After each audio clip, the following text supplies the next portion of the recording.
E aí galera, aqui quem fala com vocês é o Lúcio do Senador para mais um vídeo e vamos começar as nossas análises sobre o RPG Sacramento. Sacramento, para quem não sabe, é um projeto do Calango, que também pode ser muito conhecido por vocês por ser um jogador da mesa dos RPGs do Selbit. Ele está lá desde o Segredo na Floresta, utilizando o César, posteriormente o Kaiser, e atualmente, pelo menos até a gravação desse vídeo, sendo o jogador que interpreta o Balu. Bom, antes de partir para esse primeiro episódio, eu só vou falar para vocês aqui que nós tivemos, antes do episódio 1, entre aspas, episódio de 0, né? Como o próprio Calango disse, um epílogo, na verdade um prólogo, que introduziu ali para os personagens um ao outro. Então eles viraram amigos e juntos eles vão entrar nessa jornada. Na verdade, viraram companheiros, digamos assim, né? O sistema que eles estão utilizando é o Som das 6, é um sistema que eu não conheço muito bem, mas ele parece ser bem simples e tipo muito, muito simples mesmo, utilizando apenas dados D6 e com pequenas somas. Entrando numa visão geral, antes de falar em si o que aconteceu na história, esse RPG ele está sendo transmitido pela Twitch e, ao que eu entendi, antes de vir para o YouTube, ele passa por uma edição que adiciona diversos efeitos sonoros, mas alguns devem aparecer na própria live em si. Não tenho certeza disso, não sei se aparece na live, não cheguei a assistir em live, assisti apenas quando foi para o YouTube. Então, em questão de áudio, de effects, né? Pelo menos vendo pelo YouTube, eu achei maravilhoso. Pois ele usa um tipo de coisa que eu não vejo muita gente fazer, fora o Jovem Nerd em suas campanhas, que é ficar botando os efeitos de quando alguém fala que vai atirar, o efeito de um arco quebrando, esses efeitozinhos assim de pessoas conversando. Isso é interessante de introduzir para você que tá, principalmente faz como eu, que coloca o RPG para tocar e fica fazendo outra coisa enquanto isso. É muito bom, pois vai te dar uma maior imersão àquilo.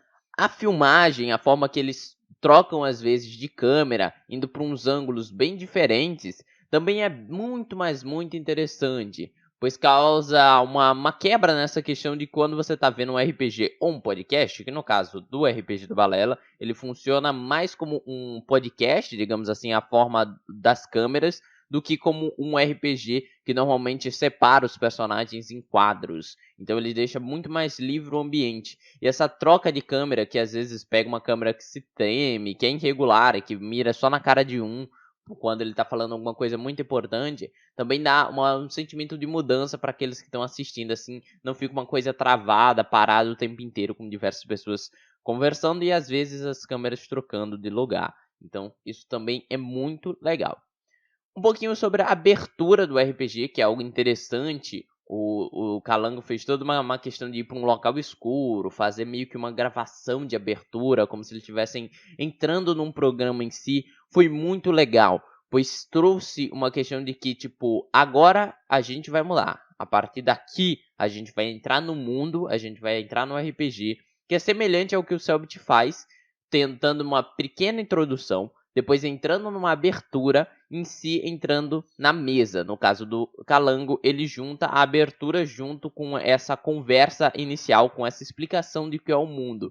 Também é muito interessante que o Calango ele fala na abertura sobre questão de que pode haver alguns tipos de certos preconceitos, tanto com gente feia, com gente gorda, com pessoas negras, porque eles estão falando sobre um RPG do passado e isso existia.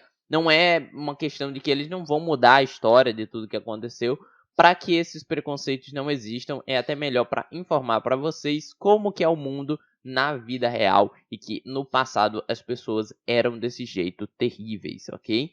Então, ele dá essa meio que indicação que se algo acontecer, algo mais preconceituoso e tal, que relevem é apenas um RPG, não é a opinião de ninguém que tá jogando essa mesa e muito menos de quem tá assistindo. Okay? Mas dá pra sentir que o Calango ele fala meio envergonhado na abertura, por mais que ele tenha saído muito bem. Se você der uma olhada nos músculos da face dele, você vê que ele tá tentando controlar um sorriso. Então isso é uma coisa interessante, que é uma coisa que mesmo tentando fazer algo sério, o Calango sempre vem aquela cara de piada nele. Isso é interessante, mostra como ele é de verdade. Nessa abertura também existem algumas referências ao jeito que o Cellbit faz a abertura dele, ok? Mas não sei se foi proposital, mas eu acho que é como uma inspiração. Temos que lembrar que o Calango, por mais que isso não seja o RPG do Cellbit, não tem nenhuma ligação com o RPG do Cellbit, entre aspas, vou falar no final do vídeo. Ele gosta de referenciar uma pessoa que fez ele narrar RPG, pelo menos desse jeito atual que ele está fazendo, ok? Alguém que possivelmente incentiva muito o Sacramento também. Agora, entrando no RPG em si, eles chegam a uma pequena cidade e logo depois de algumas conversas, eles vão e acabam sabendo sobre um circo. Essa interação de como funcionava o circo foi uma coisa muito dada de, digamos assim, que o Calango queria que funcionasse do jeito que ele falou. Então, meio que tipo, a galera, não, quanto que vai o ingresso? A galera, não, você pode entrar de graça, não sei e tal, porque eles não teriam dinheiro para comprar, né? Então, ele deu essa facilitada. Aí, eles conheceram o dono do circo, que era o Mr. D, e ele começou a apresentar cada uma daquelas pessoas. Uma cantora, que foi uma pessoa bem chamada a atenção pelo Gaspar, porque ele gostou dela e ficou meio que tipo, é ela, cara, eu preciso falar com ela. Mas, que o nome dela era Vanessa, só pra falar. Foi um personagemzinho legal, a gente entendeu um pouquinho das interações com ela, mas não foi muita coisa. E depois eles foram conhecer o Teco e o Tico. E mais pra frente do RPG você descobre que eles eram gays e que eles se pegavam, então todo mundo tava, eu pelo menos tava pensando muito como se eles eram irmãos, mas não é esse o caso, ao que entendi eles realmente eram gays e eles se pegavam. Então, foi uma dessas primeiras coisas que ele disse que poderia acontecer no RPG, mas nenhum dos personagens teve preconceito com isso. Isso foi algo interessante. Os personagens mais foram de boas, tanto que o Gaspar, depois de um tempo, fica meio que triste com o que aconteceu. Já a gente chega nisso. O Voldão, que é o palhaço, também foi algo muito interessante. Ele também é uma clara, não digamos uma clara referência, mas ele lembra muito o que foi o anfitrião de Calamidade e comparações são inevitáveis, eu vou falar no final do vídeo. Então, lógico que muita gente olhou ali e ficou falando, aquilo ali é um anfitrião, mas ele tinha suas peculiaridades, suas diferenças, ele não era um ser super poderoso, ele era apenas um palhaço. Depois a gente conhece a Besta e também apresentam o terceiro jogador da mesa. Lembrando que já tínhamos o Gaspar, o Horácio e o Zóio de Gato, que é um personagem do Calango. Eu não tenho medo em falar que isso é o personagem do Calango. Não é simplesmente um NPC. Tanto que em algum momento do RPG o Calango chega a chamar ele de principal. Isso é uma coisa que o Calango tem que desvencilhar dele. Ele não é um jogador da mesa. Ele não tá fazendo uma campanha para ele ser um jogador narrador, né? Mas ele ainda acha que ele está fazendo isso, mesmo que possa ser que ele fale que não, que o Zóio de Gato é só um NPC e tal. Mas não, o Zóio de Gato era a forma dele conseguir controlar o RPG. Isso é uma ferramenta de narração que eu vou explicar no final, no final dessa análise, ok? E a gente conhece o Cauê Moura controlando o Golias, o Homem-Besta. O Cauê Moura também tem uma ótima interpretação. Eu tinha até esquecido de falar, mas até esse momento, o Horácio, o Gaspar, o Zero e o outro cara que eu ainda não decorei o nome, mas os dois outros jogadores também têm uma ótima interpretação. Eles realmente entraram nesse mundo e o Zero, raramente ele sai meio que do personagem. Ele normalmente está lá o tempo inteiro no personagem. Isso é muito bom. Trazer um RPG de Velho Oeste dessa forma, eu sinto que te torna uma facilidade maior de você entrar dentro do RPG e conseguir comandar ele de uma forma mais legal, né? De conseguir interpretar de uma forma mais interessante. Bom, e uma coisa é que o Homem-Besta, eles veem ele como humano, mas não era meio que o plano do Calango. Ele queria mesmo que a galera meio que olhasse assim e falasse, cara, esse negócio é de outro mundo, esse negócio aqui veio do inferno, só pode. Mas, na verdade, eles desde o começo eles pensam, não, ele é humano, tal. Eles tratam ele como humano, pelo menos os jogadores, né? Não é o caso das pessoas do circo. E aí a gente vê um plot da sessão, né? Porque tava toda essa questão de, o circo, legal, a gente vai ver uma apresentação. O que vai dar errado? Eu pensei que teriam assaltantes que entrariam no local, mas depois que eu vi que o clima tava esquisito e falaram do Homem-Besta, aí eu percebi, na verdade é o Homem-Besta, a situação total. Eu achei que eles iam lutar, mas quando eu vi o Cauê entrando, eu pensei, terceiro personagem da mesa. Então, agora a gente vai ter meio que o Homem-Besta como sendo uma pessoa que eles precisam resgatar. E aí começa a apresentação do circo, que foi muito bem narrada, porém foi totalmente lida. E isso é uma coisa que eu tenho que criticar pro Calango. Ele abaixa muito a cabeça para ler, e isso é ruim, Calango, porque isso demonstra que você tem um script da sessão.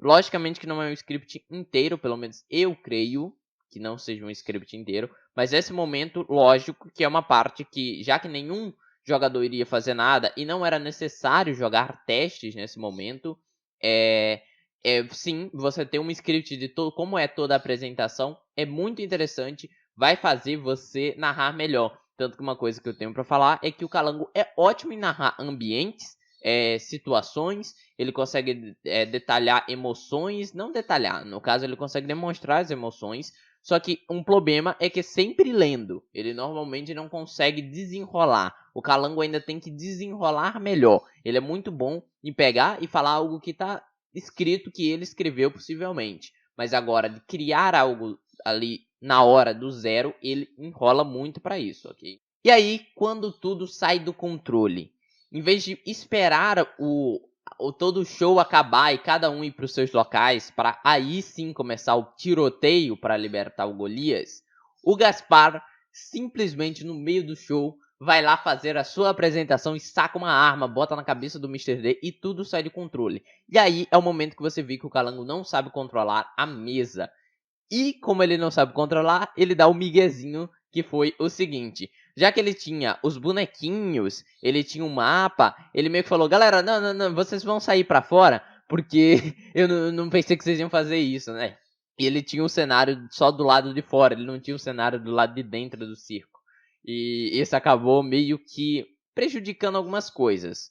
Prejudicando a posição dos jogadores, as armas dos jogadores, porque o Horácio meio que foi dar a arma, porque ele pensou, ah não, já que a gente meio que se moveu, a gente ali tava meio que de boa, né, vou conversar com ele, vou mostrar minha arma. O cara pega a arma do Horácio, sendo que quando o outro personagem tava apontando o Gaspar tava apontando pro Mr. D, o Mr. D mirou com a arma pra ele, aí o Horácio pode chegar bem pertinho da arma e o Gaspar não pode fazer nada. Teve muita confusão e eu espero que o Calango resolva isso. Logicamente é um dos primeiros RPGs do Calango, pelo menos até onde eu sei, mas ele se embananou nessa parte. E uma coisa que eu tenho como narrador é que é o seguinte: se a situação está com os ânimos animados, aflorados, né?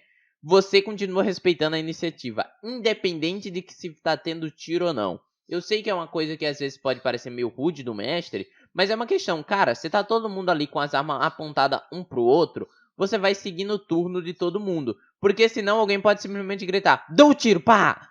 E aí ele vai e joga dado de tiro, meio que, tipo, tirou a vantagem ali, cara. Ele meio que pegou na vantagem, pegou meio que no susto. Se fosse passando de iniciativa em iniciativa, ok, ia ficar tudo certinho. Mas essa questão de você cagar pra iniciativa, mudar mapa, botar cada um em posições diferentes, sendo que isso não aconteceu, modificou muita coisa, tá, Calango? E às vezes você, como mestre, tem que saber que às vezes você tem que ir na aleatoriedade, cara. Se os jogadores te pegarem de surpresa, você não vai simplesmente falar, não aconteceu desse jeito, nem nada do tipo. Ele poderia ter botado os personagens na mesa e não ter colocado o mapa. Infelizmente, ele não ia aproveitar o mapa.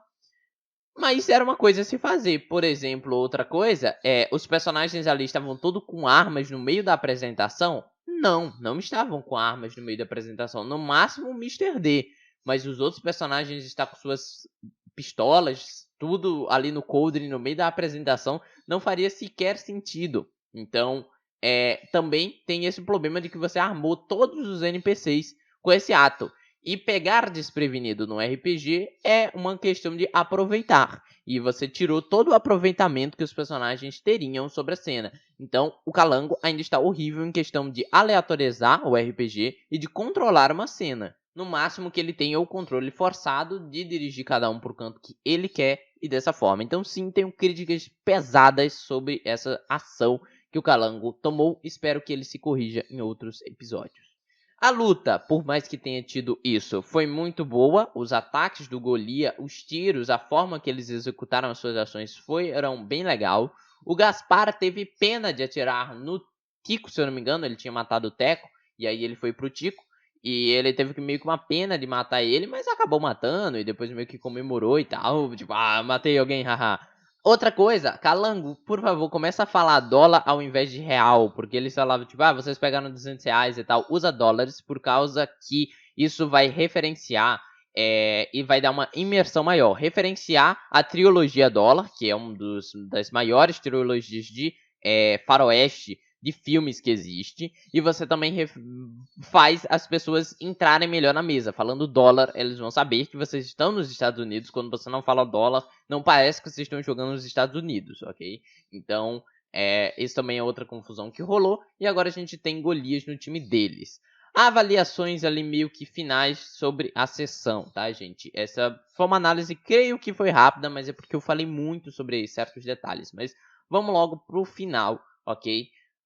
Testes. O Calango normalmente caga para testes, ele não pede teste de furtividade, ele não pede normalmente, não estou falando que sempre. Se eu não me engano, 2 vezes na sessão fora de batalha, ele chegou a pedir esse teste pra galera, acho que foi uma astúcia, algo do tipo. Mas ele não pede teste de conhecimento, não pede teste dessas coisas, ele tem que saber que é RPG de teste, porque se um desses jogadores tiver muito conhecimento ou muita percepção, por exemplo, e ele não pede pra galera jogar teste de percepção, por exemplo, isso dá problema, porque significa que o personagem gastou pontos em coisa desnecessária. Se ele soubesse, ele teria gastado todos os pontos de criação de ficha apenas para dar tiro. Então você tem que solicitar teste, seja de furtividade, seja de investigação, seja de intuição, seja de tudo isso. Normalmente, no máximo, era quando os jogadores falaram, posso fazer uma intuição? Aí o Calango, pode. Mas o Calango deveria estar pedindo isso, ok? Outra coisa é sobre comparação. Comparar o RPG do Selbit com o RPG do Calango é inevitável. O Calango tem que entender isso, que o Selbit que voltou com que criou essa nova onda de RPGs. Ele não foi o primeiro a narrar, não vai ser o último a narrar, mas ele foi a onda recente e boa parte das pessoas que assistem Sacramento são pessoas que assistem também os RPGs do Selbit. Então você tem que entender isso quando você faz aberturas, quando você faz artes de personagens, quando você faz esse campo com pessoas, artistas que trabalharam no RPG do Selbit. Então, comparações são inevitáveis, mas não se pode nunca dizer, tipo, o Calango não é um bom narrador como o Selbit. Nada disso, eu não curto essa coisa de falar quem é melhor narrador do que quem. Lógico que tem como comparar em questões de controlar mesa, em questão de aleatoriedade e tal, mas normalmente, em questão de produção, vocês estão bem semelhantes, então vocês vão ser muito comparados, e eu não vejo problema em comparações também, porque se você faz algo semelhante, você tem que ser comparado. Quando você faz algo diferente, você também tem que ser falado. Alguém fez algo diferente, alguém fez algo semelhante. Mas eu gosto do RPG do Sacramento, ok? E às vezes vou sempre referenciar esses detalhes, ok? O Calango, ele chega a falar uma coisa que me dói, porque eu não gosto quando ele fala isso, mas no final da sessão ele fala, deu tudo errado, não saiu nada do jeito certo. Ele fala desse jeito, como se não tivesse saído do jeito que ele programou. Isso me dói, porque como narrador, você tem que entender que as coisas não tem que sair do seu jeito, o RPG não é seu. Narradores de RPG, o RPG não é seu, a história não é sua, é um conjunto. É você e os jogadores. Não é só sua nada. Então, quando você fala que saiu errado o quê? Os jogadores conseguiram jogar? Os jogadores manipularam a história? Os jogadores fizeram coisas? Então, a história saiu certa. Não existe certo ou errado, não tem como eu falar na minha vida, não, eu preciso ganhar esse emprego, e eu não ganhei e falar, saiu tudo errado. Cara, você não controla nada.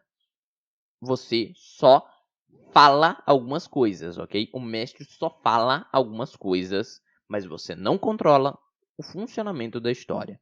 Então, o Calango, ele tem que se perceber melhor de que essa forma de narrar RPG que ele tá puxando prende muitos personagens, ok? Prende muito. Muita coisa que o Calango fez nessa sessão guiava os personagens até a brincadeira, o circo dele, literalmente, que seria o RPG. Então, sim, tenho críticas pesadas a esse primeiro episódio e ao episódio 0. Espero que o Calango melhore e eu vou amar Sacramento. Estou amando já Sacramento, pois é mais um entretenimento para mim. nessa vida de ficar fazendo vídeos, de ficar assistindo. Então, mas eu espero muito eu quero muito que o Calango seja um grande narrador. Então, ele tem que tirar esses pensamentos da mente dele de que é um parquinho pra ele escolher o que acontece. Não é esse o caso no RPG. Por isso que me dói, tá, gente? E é isso. Eu acho que vocês conseguiram me entender, mas sem hate. Sem hate, tá, gente? É apenas uma opinião sincera de um mestre, ok? Então é isso. Aqui termina nossa primeira análise de Sacramento. Espero não ter ficado longo demais. E nos vemos aí nos próximos episódios de Sacramento com mais análises. Aqui quem falou com vocês foi o Lúcio, o seu narrador, e fui.